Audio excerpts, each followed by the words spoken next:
Alice. I had to wait while she sold me to the old folks. It was like waiting to buy a crypt in a mausoleum. Mr. Morrow.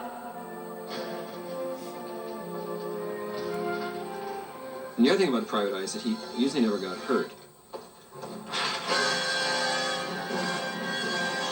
He could take you into all these places that you were curious about and yet get out of it alive.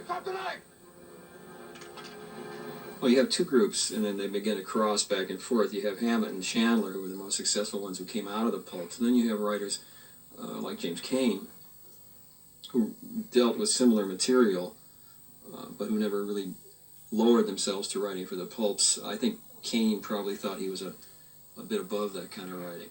James M. Cain had an enormous influence, an enormous effect on all writers. He was basically a novelist. Mr. Neff, why don't you drop by? He wasn't the least bit interested in motion pictures at all at first. My husband. You were anxious to talk to him, weren't you? Mostly other screenwriters were doing it, but from his books. There's a speed limit in this state, Mr. Neff. 45 miles an hour. How fast was I going, officer? I'd say around 90. Suppose you get down off your motorcycle and give me a ticket. Suppose I let you off with a warning this time. Suppose it doesn't take. Suppose I have to whack you over the knuckles. He wrote with a meat cleaver, is what it was. He wrote with a hatchet. The classic Cain situation, always the triangle, the guy falling in love with the other guy's wife and ending up killing the woman's husband and then coming to no good end. What are you doing that for? What are you honking the horn for?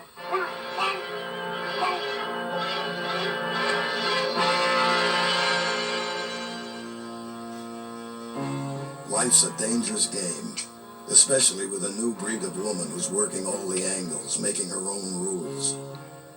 Film noir had a set of rules. Censorship, the Hays Production Code. It was Hollywood's law.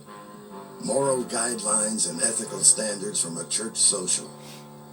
The line you couldn't cross. I'm going to surprise you. It had a very good effect because it made us think. In other words, if we wanted to get something across that was censorable, we couldn't do it openly. We had to do it deviously. We had to be clever, and it usually turned out to be much better than if we had done it straight. It allows one's imagination to take over where the material is not completely exemplified. Haven't you tried to buy my loyalty with money and nothing else? What else is there I can buy you with?